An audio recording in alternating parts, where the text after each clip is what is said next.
အဲ့တော့ကျွန်တော်တို့အရင်တော့က for loop အကြောင်းကိုရှင်းပြခဲ့ပါတယ်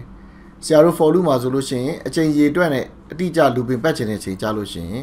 အသုံးပြုရတာဖြစ်ပါတယ်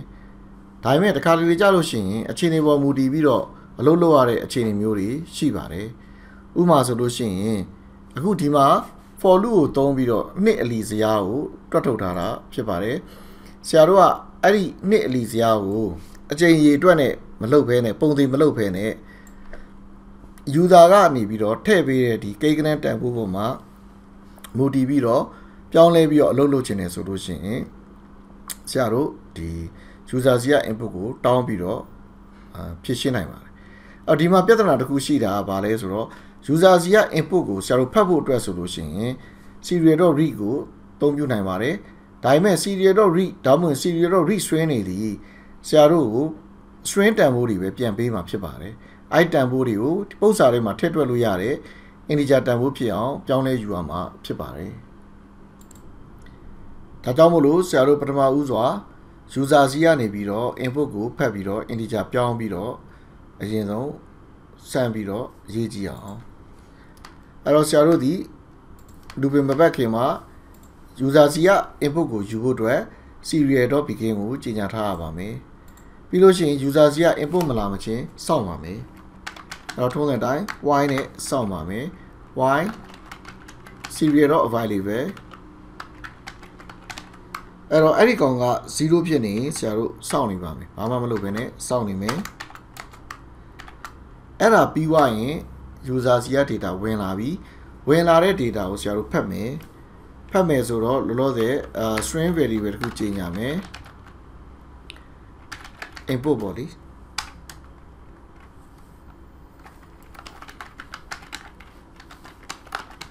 read string နဲ့ဖတ်ပါမယ်ဖတ်လို့ရတဲ့တန်ဖိုးကိုဆရာတို့ user ကိုမြင်အောင်ပြန်ပြပါဦးမယ်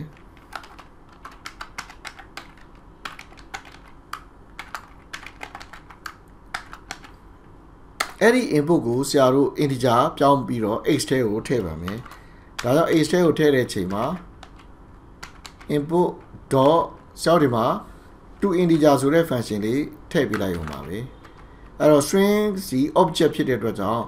string dot to integer ဆိုလို့ရှိရင်အဲ့ဒီကောင်က integer တန်ဖိုးအလိုလိုပြောင်းသွားပြီးတော့ x ထဲကိုထည့်ပေးလိုက်ပါလိမ့်မယ်လွယ်လွယ်လေးပါပဲဆရာတို့ serial.read string နဲ့ဖတ်လို့ရတဲ့ input ဒီ string ဖြစ်နေပါတယ်အဲ့ string ကိုဆရာတို့က dot to integer ဆိုပြီးတော့ခွဲစာခွဲပေးနဲ့ရေးလိုက်တာ ਨੇ integer ချက်ချင်းဖြစ်သွားပါတယ်ဘလို့ဖြစ်သွားလဲမမေးပါနဲ့သူ့ထဲမှာရေးထားတာဖြစ်ပါတယ်အဲ့တော့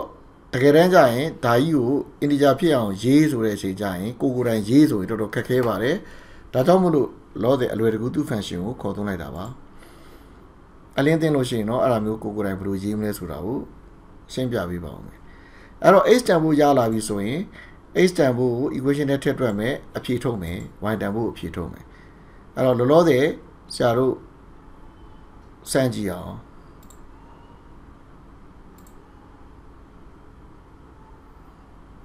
အဲ့တော့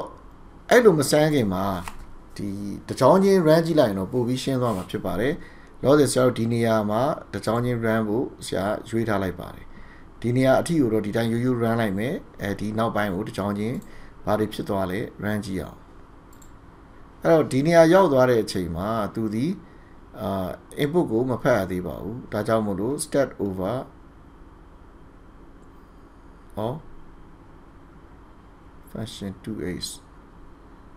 function 2h string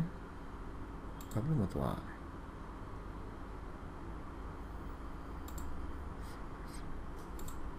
အားလေးဆရာတို့ချက်ပြန်ကြည့်အောင်ဟုတ်ပြီဆရာတို့ဘာကြောင့်အလုပ်မလုပ်တာလဲဆိုတော့ဒီထဲမှာဆရာတို့ဘာမှမပို့သေးလို့ဖြစ်ပါတယ်အဲ့တော့ h တန်ဖိုးဆရာ5ဆိုပြီးတော့ထည့်ပေးလိုက်ပါမယ်ဒါမှအလုပ်လုပ်မှာဘာဖြစ်လဲဆိုတော့သူက serial.read string ဖြစ်နေတဲ့အတွက်ကြောင့်အခုနေစမ်းလိုက်ပြီဆိုရင်အဲဒီမှာလောလောဆယ် input ထဲမှာဘာတွေရှိလဲ input ထဲမှာလောဆယ်ဘာမှမရှိသေးဘူးအခုတစ်ချောင်းကြတော့မှသူက input ထဲကိုတန်ဖို့ဝင်သွားမှာဖြစ်ပါတယ်အဲ့တော့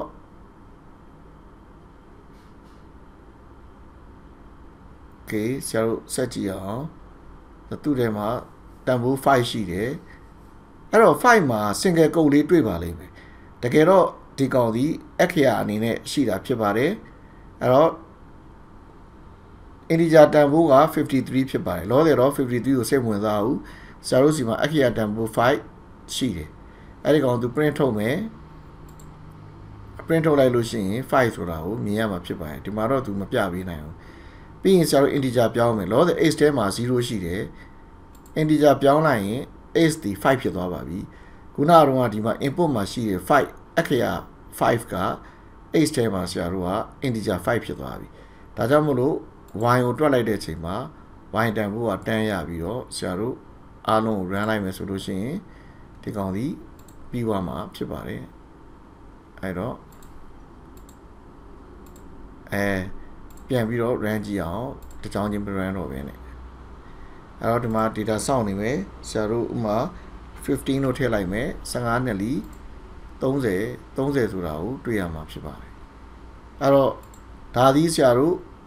input output ယူတဲ့သင်ခန်းစာဖြစ်ပါတယ်ဒီသင်ခန်းစာကိုတည်တဲ့မတင်လိုက်ရဘဲနဲ့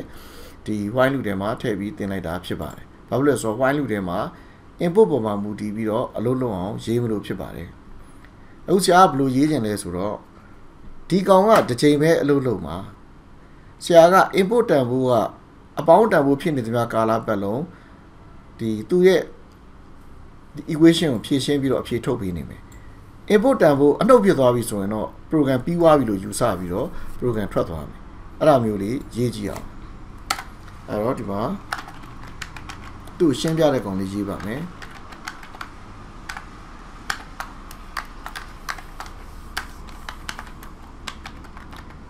Please enter an integer to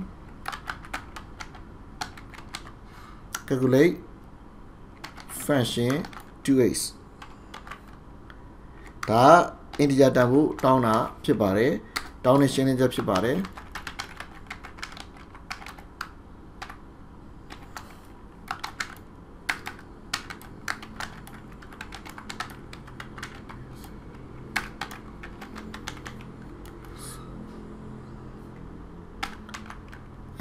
ဒါဆရာတို့ exit လုပ်မဲ့ point ကိုပေးထားတာဖြစ်ပါတယ်ဒါဆိုလို့ရှိရင်ဒီမှာဒီ while looping ကိုလည်းကြည့်အောင်ဒီ while looping ကဒီစစ်ဆေးတဲ့ချက်မှန်နေသမျှကာလပတ်လုံးသူကအလုပ်လုပ်နေမှာဖြစ်ပါတယ် if နဲ့ရေးထားရင်တစ်ခါပဲစစ်ပြီးတော့အောက်ကိုဆင်းသွားမှာဖြစ်ပါတယ်ဆရာတို့ကဒီကောင်ကိုအမြဲတမ်း looping ပတ်ပြီးစောင့်ကြည့်ပြီးတော့0မဟုတ်တော့မှအောက်ကိုဆင်းလာစေခြင်းတဲ့အတွက်ကြောင့် while နဲ့ပတ်ထားတာဖြစ်ပါတယ် while ကိုဒီမှာစပြီးတော့သုံးပြထားပါတယ်ကဲဥဒီမှာဆရာတို့ input ပေါ်မူတည်ပြီးတော့ရေးတဲ့ကောင်ကိုကြည့်အောင်အဲ့တော့ input ဖတ်လိုက်မယ်ဖတ်လိုက်လို့ရလာတဲ့ value ဒီဆရာတို့အနှုတ်တင်မဟုတ်ဘူးဆိုလို့ရှိရင်အနောက်ကိုဆက်တွက်သွားမှာဖြစ်ပါတယ်အဲ့တော့ if နဲ့ဆိုရင်တစ်ခါပဲအလုပ်လုပ်မှာဖြစ်တဲ့အတွက်ကြောင့်ဆရာတို့က while နဲ့ရေးပြရပါမယ် while input not equal to ဆရာတို့ဒါသည်အနှုတ်တစ်ကဒီမှာ string အနှုတ်တစ်ပါဘာဖြစ်လို့လဲဆိုတော့ input ဒီ string ပဲရှိနေသေးလို့ဖြစ်ပါတယ်ဒါမှမဟုတ်လို့ရှိရင်တော့ integer ပြောင်းပြီးမှစစ်ရင်လည်းစစ်လို့ရပါတယ် integer ပြောင်းပြီးမှစစ်မယ်ဆိုရင်တော့ open inverted comma close inverted comma မလိုတော့ဘူးစစ်ရမှာ x ကိုစစ်ရမှာဖြစ်ပါတယ်လောတယ်တော့ဒါလေးကိုထားလိုက်ပါမယ်ထားလိုက်ရတဲ့အကြောင်းလည်းရှိပါတယ်အခုနေဆရာတို့က while looping နဲ့စစ်လိုက်မယ်ဆိုလို့ရှိရင် x တန်ဖိုးကအနှုတ်တစ်မဟုတ်ဘူးဆိုလို့ရှိရင်2နဲ့မြောက်ပြီးတော့အဖြေကိုထုတ်ပေးနေမှာဖြစ်ပါတယ်ဒါပေမဲ့အဖြေထုတ်ပြီးသွားတဲ့အချိန်မှာဆရာတို့ကဘာလုပ်ဖို့လိုလဲဆိုတော့တစ်ခါထပ်ပြီးတော့ input ကိုထပ်ဖတ်ဖို့လိုမှာဖြစ်ပါတယ်ဒါကြောင့်မလို့ဒီ code လေးကို copy ကူးပြီးတော့ဆရာတို့ဒီမှာအားလုံးပြီးသွားရင် input ကိုပြန်ဖတ်ပေးနေမှာဖြစ်ပါတယ်အဲ့ပြန်ဖတ်ပေးတဲ့ input ကိုတစ်ခါထပ်ပြီးတော့ while မှာစစ်မယ်အနှုတ်တစ်မဖြစ်မချင်း looping ပတ်နေမှာဖြစ်ပါတယ်အဲ့ဒါလေးကိုသဘောပေါက်အောင်ကြိုးစားပြီးကြည့်ပါဆရာပြန်ပြောပေးပါမယ်ဆရာတို့အနေနဲ့ rule နှစ်ခုရေးလိုက်ပါမယ်ပထမ rule က integer တစ်လုံးထည့်ပေးပါသူတွက်ပေးမယ်ထွက်ချင်အနှုတ်တစ်နှိပ်ဆိုပြီးတော့ကြီးညာလိုက်မယ်ပြီးရင်ဆရာတို့သူ့စီက input မပေးမချင်းဆရာတို့ထိုင်ဆောင်နေမယ် input ရရင် input ကိုဖတ်မယ် အဲ့တော့ input ရရင် तू ကအနှုတ်တစ်မဟုတ်ဘူးဆိုလို့ရှိရင် string အနှုတ်တစ်မဟုတ်ဘူးဆိုလို့ရှိရင် integer ဖြစ်အောင်ပြောင်းပြီးတော့တွက်မယ်တွက်လို့ရလာတဲ့အဖြေကို print ထုတ်မယ်ပြီးသွားလို့ရှိရင်တခါနောက်ထပ် data မလာမချင်းထပ်ဆောင်ပါမယ်ဒါဆိုရင်ဒီ while လေးထပ်လို့ပါတယ်ဘာလို့လဲဆိုတော့ data က तू ချက်ချင်းတန်းထည့်နိုင်မှာမဟုတ်ပါဘူးဆရာတို့ကဒီမှာ while နဲ့ထပ်ဆောင်ဖို့လိုပါတယ်ဒါကြောင့်မလို့ဒီ while လေးကိုလည်းဆရာတို့ဒီမှာရေးပေးဖို့လိုအပ်ပါတယ်အဲ့တော့ပြန်ကြည့်အောင်ကြီးညာမယ်ဒီမှာဆရာတို့စစ်မယ် data ဖတ်မယ်ပြီးအဲ့ data ကိုဖတ်ပြီးတော့ထွက်ဆရာမလိုသေးဘူးဆိုရင်တွက်မယ်အဖြေထုတ်မယ်တွက်ပြီးသွားရင်တခါထပ်ဆောင်မယ်ထပ်ဆောင်ပြီးရင်တခါ input ဖတ်မယ်ဖတ်ပြီးသွားရင်တခါပြန်စစ်မယ်ဒီနည်းနဲ့အချိန်ချင်းလူပင်ပတ်ပြီးတော့အလုပ်လုပ်နေမှာဖြစ်ပါတယ်အခုဒါလေးကို run ကြည့်အောင်အဲ့တော့ဒီမှာပြဿနာရှိနေပါပြီပြီးတလုံးစာလုံးမမှားသွားတာပါယူကျန်ခဲ့ပြန် run ပါမယ်အဲ့တော့ serial monitor ကိုကြည့်အောင်ဒီမှာဆိုရင် function 2x ကိုတွက်ဖို့အတွက် integer တစ်လုံးထည့်ပေးလိုက်ပါတဲ့2ထည့်ပေးလိုက်မယ် set 4ထွက်လာမယ်3ထည့်ပေးလိုက်မယ် set ဘာဖြစ်လို့ဒီ2ကိုပဲပြန်ပြနေရလဲကြည့်ရအောင်ဒီနားလေးမှာတစ်ချက်လွဲနေတာရှိနေပါပြီဘာဖြစ်လို့2ကိုပဲပြနေလဲအော်ဒီမှာ string ကိုပြန်ပြီးတော့ကြီးညာနေတာ string ကိုတစ်ခါကြီးညာပြီးရင်ကြီးညာစရာမလိုတော့အဲ့ string ကိုယူသုံးလိုက်ရုံပဲနှစ်ခါပြန်ကြီးညာနေတာဟုတ်ပြီကြည့်အောင် copy ကူးလွန်သွားတဲ့ပြဿနာပဲအဲ့တော့2ထည့်လိုက်မယ်4ထွက်လာလိမ့်မယ်3ထည့်ကြည့်မယ်6ထွက်လာမှန်သွားပြီ100ထည့်ကြည့်လိုက်မယ်200ထွက်လိုက်မှန်တယ်ထွက်ချင်ပြီအနှုတ်1ထည့်လိုက်မယ်အဲ့ဒါရင်ထွက်သွားပြီဘာမှမပြောဘဲနဲ့ထွက်သွားတဲ့အတွက်ကြောင့်ဘာမှမသိလိုက်ရဘူးပေါ့လေအဲ့တော့ while loop ထွက်သွားတဲ့အချိန်မှာ while loop တွေကထွက်သွားပြီဆိုတဲ့အကြောင်းကိုဒီအောက်မှာရေးပြလိုက်ရင်တော့ပို့ပြီးရှင်းသွားမှာဖြစ်ပါတယ်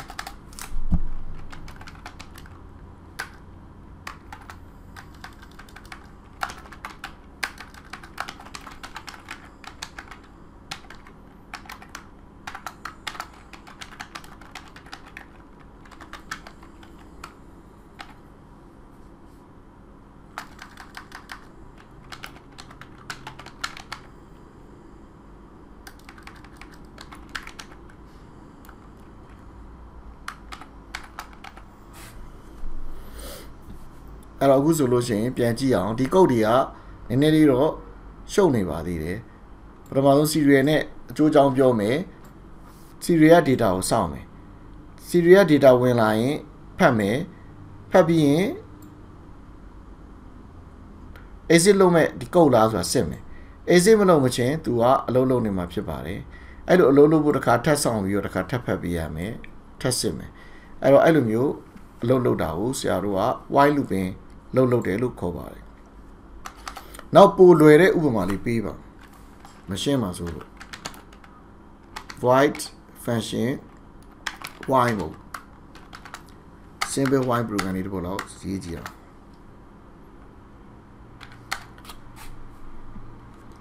အဲ့တော့ဆရာတို့အရင်တော့ for looping ကိုသုံးတော့0 to ဆရာတို့12အထိ looping counter သုံးပြီးတော့အလုပ်လုပ်သွားတာရှိပါတယ်အခုလည်းအဲ့လိုမျိုး program လေးကို while သုံးပြီးတော့ရေးပြပါမယ်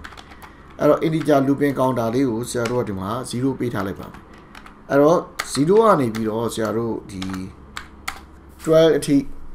နှစ်လီလေးကို program ရေးကြည့်အောင်အဲ့ဒါတွေမရေးခင်မှာဆရာတို့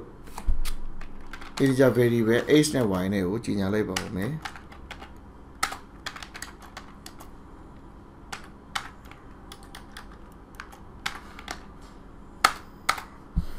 အဲ့တော့ဒီမှာဆရာတို့ while looping ကိုစပါမယ် I တန်ဖိုးကစနစ်အထိဆရာတို့ကစနစ်တဲ့ငယ်နေတယ်ဒါမှမဟုတ်စနစ်နဲ့တူတဲ့အထိဒီ looping ကိုအလုပ်လုပ်မှာဖြစ်ပါတယ်အဲ့တော့ခုန for နဲ့လုပ်ထားတဲ့အချိန်အရေးအတွက်နဲ့အလုပ်လုပ်တဲ့ကောင်ကို y နဲ့ဆရာရအောင်ရေးပြပါမယ်အဲ့တော့ y တန်ဖိုးကိုဆရာတို့က2 into ဆရာတို့ဒီမှာ I ကိုမသုံးဘဲနဲ့ x ကိုသုံးလိုက်မယ်အဲ့တော့ I ကိုမသုံးတော့ဘူး x နဲ့ y နဲ့ပဲသုံးမယ် x တန်ဖိုးကတွဲမဖြစ်မချင်းဆရာတို့က looping ပတ်မှာဖြစ်ပါတယ်အဲ့တော့ပြီးရင် x တန်ဖိုးကိုတစ်ခုတိုးပေးရမယ်ဒါမှ x တန်ဖိုးတွဲပြီးသွားရင်သူထွက်သွားလိမ့်မယ်အဲ့တော့ဒါလေးကိုဆရာတို့ print ထုတ်ကြည့်မယ်0 print x equal to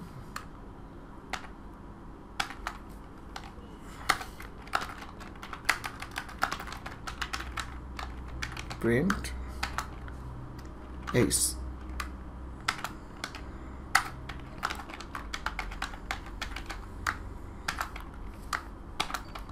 y equal to ဒီမှာ space တွေချန်ဖို့လိုမယ် and y equal to space ဒီမှာတော့ကြောင်းဆင်းမယ် y ဒါမှ h နဲ့ y တန်ဖိုးတွေကိုရှင်းတွဲပြီးတော့မြင်ရမှာဖြစ်ပါတယ်အဲ့ function ကိုဆရာတို့ခေါ်မယ် function 2ကိုမခေါ်တော့အဲ့တော့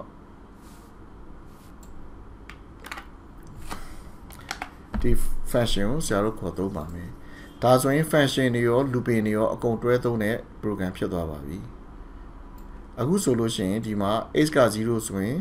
y က0နဲ့ x တန်ဖိုး12ထိအလုပ်လုပ်သွားတာကိုတွေ့ရမှာဖြစ်ပါတယ် x တန်ဖိုး12ပြည့်လားမပြည့်လား y ကစစ်နေတာကြောင့်ဒီမှာ x တန်ဖိုး12ပြီးသွားတဲ့အချိန်မှာ13ဖြစ်သွားတဲ့အချိန်မှာ looping တွေကထွက်သွားမှာဖြစ်ပါတယ်ဒါသည် y ကိုအသုံးချတဲ့နမူနာပုံစံဖြစ်ပါတယ်အဲ့တော့ y အကြောင်းက y နေ do y နေ for တွေခုန if တွေကိုဆရာတို့အချိန်ချင်းပြန်ပြီးတော့အများနဲ့တွေ့နေရမှာဖြစ်ပါတယ်အဲ့ဒီခါကျရင်ထပ်ပြီးတော့ရှင်းပြပါဦးမယ်အခုကတော့နည်းနည်းကြာသွားပြီဆိုတော့ဒီလောက်နဲ့ပဲဖြတ်လိုက်ပါမယ်အားလုံးကိုကျေးဇူးတင်ပါတယ်